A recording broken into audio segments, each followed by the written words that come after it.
How I made popcorn using just a pot and gas burner.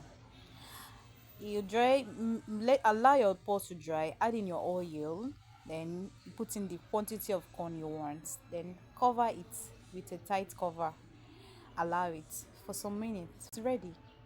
Then I already made a sugar syrup which I added it. After adding it bit by bit, I sprinkled in my milk and gave it a little stir, and our popcorn is ready. So sweet.